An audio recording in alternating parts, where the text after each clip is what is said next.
how good our agricultural policy is, regardless of how good our tourism strategy is, if we don't take care of this issue, it's unavoidable that the economy will be impacted by about 40-something%, which is almost half of the economy if we don't do something about it. And the most picture on the left side, that's last month, that's when the flash flood starting to coming into the northern part of Thailand. Within the past 10 years, it has been more frequent and more severe and more abrupt.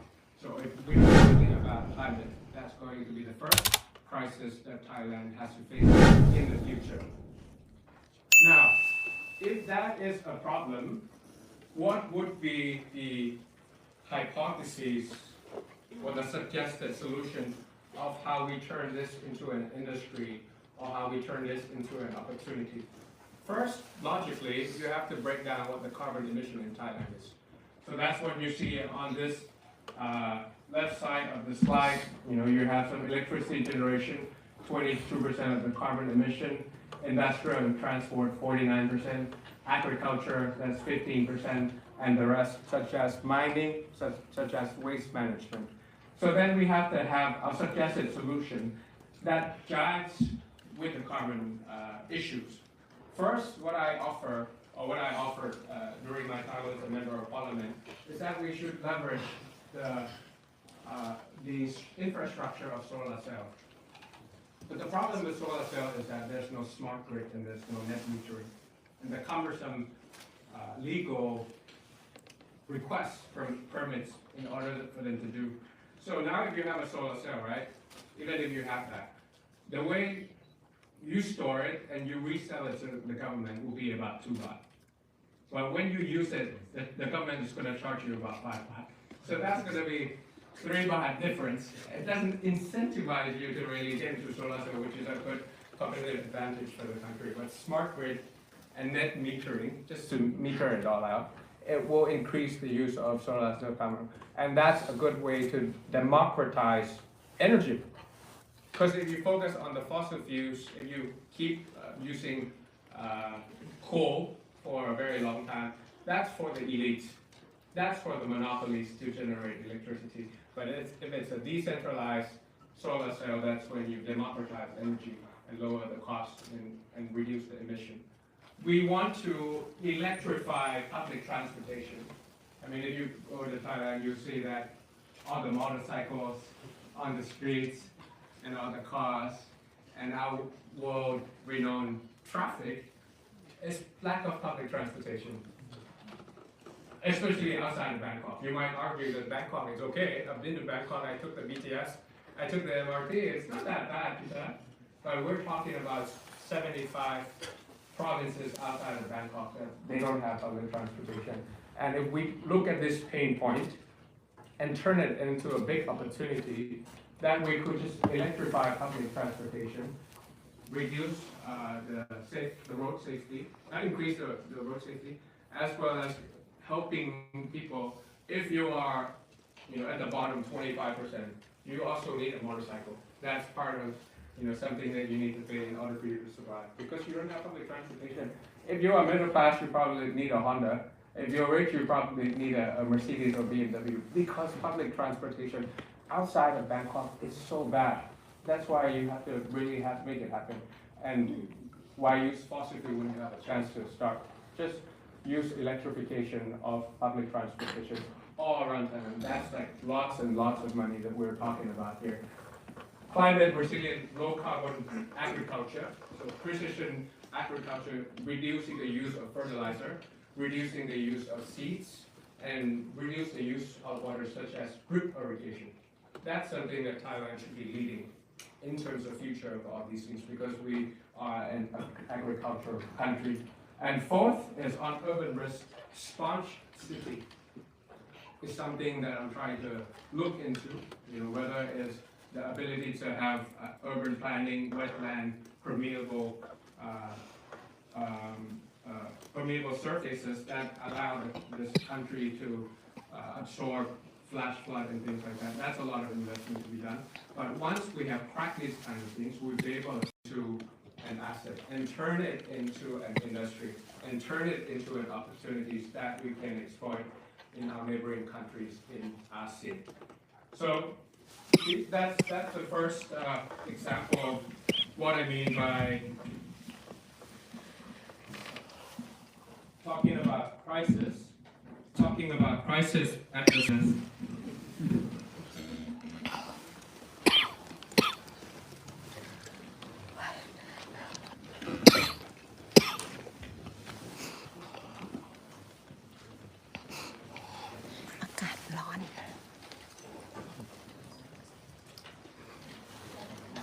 น้องสาวภาพ Yes, so ภาพ this ชัด is ไหม going คะ to be the format of today's talk so that we can keep continuing. In terms of reskill, the labor no longer up to par compared to peer. So on the left side, you ask World Bank in terms of labor productivity of Thailand versus Malaysia, Vietnam, Indonesia, and Cambodia. Thailand is that one on the red, a bit above Vietnam. So you see that the labor productivity has declined over the recent years. And the numbers in terms of manufacturing production index declined by about 10%. 40% of the Thai labor force are older than 40, and more than 50% of the labor force have skill below the essential skill levels. On the third slide that you see here, that's the trade deficit with China. You started to see that our competitiveness, our industrial competitiveness is declining, whether it's automotive, whether it's electronics, and whether it's construction materials, starting to look like that. So that's the problem that Thailand is facing in the future in terms of our labor productivity. Now, what do we do with this then? How do you reskill people? First of all, obviously you need some financial enablers and some legal enablers to make sure that reskill happens in Thailand. But it doesn't work like that. There's people who wanted to reskill, but once they have done it, there's no market for it. And that's really the issue of the labor productivity in Thailand. People wanted to reskill in their 40s, but there's no job opportunities for that. So how do you match the supply and demand to make it happen? So what I'm offering is called nano degrees and micro credentials for strategic workforce and reskilling. It doesn't have to take a lot of time. I mean, they're working every day for like 40 hours and 50 hours and things like that. They don't have time to reskill. They're like at the minimum wage. They go home and they just crash. They have no time to reskill. But if you really design it to be nano degrees and micro credentials, just exactly what they needed to do, that will be something that is digestible and they can chew it up. But the most important thing is on the right side. I call it the human capital loans. I get that idea from South Korea. You know, if you are certified on a particular course degrees, it becomes a collateral for you to go to the bank and get a credit out. If you're a very good good photographer or a good cinematography in K-Wave in South Korea, you don't even have to have land. You don't even have to have cars. You don't even have to have revenue or income. You use that certificate and go to the bank, and the bank will do income sharing agreement with you. That allows people to be, alternative credit scoring for those people to solve in terms of unequal assets that they have. But this is a way that provides both supply side of things, make it easy for people to reskill, and also on the demand side, it gives them, a reason why they want to reskill. Because once they reskill and they're certified on certain things, you go to the bank and say, look, I have a degree on AI and accounting. They are going to okay, I'm going to include you in the financial system, do an alternative credit scoring on you, and finally you'll be able to get the cash out and start a business or something like that. It gives you an incentive or a reason for you to reskill. Without the number two, no labor or no workers is going to waste their time trying to go to classes and learning about something that they don't want to do about, they don't want to focus on. Third is on innovation. On the left side, you see R&D of Thailand. It's about 1.16% of the GDP. We compare it to Japan, Korea, Malaysia, Singapore, and the source is from IMD World Competitiveness. Patent index on the second one, the U.S. Chamber International IP Index 2024, the scores of Thailand is 38. compare again to Malaysia, Singapore, Korea, and Japan. That's what Thailand is all about. And number 3 is the high-tech exports proportion, 2014 compared to 2021. So it's arguably that Thailand is a low-tech, low-touch economy. The question is, how do we turn this kind of dilemma into a high-tech, high-touch economy? Because we no longer have the scale. Back in the days, people want to invest in Thailand and export out of the country. But now you have various countries like Bangladesh, you have countries like Brazil, China comes into the picture. There are large economies of scale. These countries are much more competitive than Thailand. The question is, how do we make sure that Thailand become competitive in the sense of high-tech and high-touch? And what I offer is on 3 points. What I offer is, first, Regional Ambition Fund. You want to be a startup? Okay. But please don't just focus on Thailand. We only have 76 million people. The size is not large enough. If you want to solve a problem, you see a pain point in transportation like Grab, for example, you have to think about this as a regional ambition. In Singapore, if you want to get a grant for a startup ideas, the condition is that you leave Singapore. There's something like that. You can never be in Singapore. So same thing for Thailand. When I think about this, if I was in the government and I have a digital innovation fund, come and get it. It's going to be easy to get, not very cumbersome. The only condition is you have to think of ASEAN market. You have to think of Asia market, and you need to be out of the country.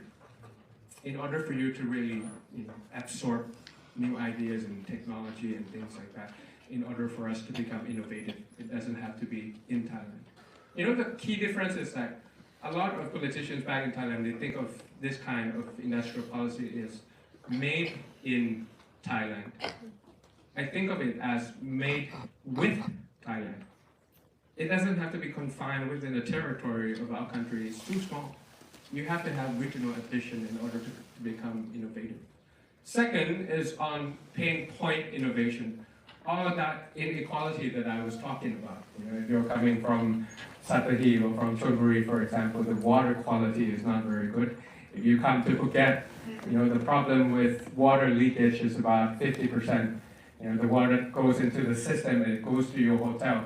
You input about 100, it comes by only 50 because of all the leakages in the water system. How do you use off-shelf innovation that's already existing?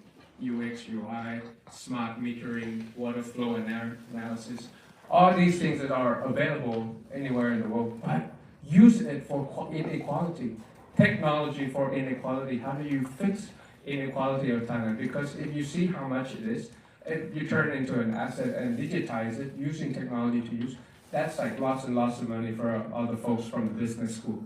I mean, those people that think they want to move to Southeast Asia, they want to move to Thailand and have a business idea. Just look at all the inequality that the country has. And then use innovation that is off the shelf. Doesn't have to be like the most advanced things to do, but you put it into a package, you'll be able to make sure that there's a big market for you to tackle. And the last one is niche innovation. These are the semiconductor industries that is too small for the Americans to think about. It's too small for the Indians to think about. It's too small for the Japanese to think about. It's too small for the South Korean to think about. But Thailand has a lot of electronic industry and landscape and capability that we can focus. Because these two specialized tech is very important for EV and also solar cells. So it can't be. If you ask the government and they say, next steps will be robotics and semiconductors, it's too big, and it's too big, and you can never compete with the amount of investment that Japanese is doing, or South Korean, or Vietnam, or America, or India. So it has to be something that is relevant, but very niche, and something that Thailand can innovate on. On super aging society. So aging more, aging fast. 21% of Thai population will be older than 65 years old, 18.5%. That number within 2030 will become 30%. So imagine if you have a country, 100 people, and 30 of them are retiring. They're older than 65, and the remaining 60 something has to provide as a workforce and provide as a social safety net for the 35% that is retiring already. It could happen in Japan. It could. ยืดอกท้าทายให้ความทุกข์ทนเมื่อความหวังรออยู่ข้างหน้าดูคลิปจบแล้วอย่าลืมช่วยกดไลค์กด Subscribe และกดกระดิ่งให้ด้วยนะครับ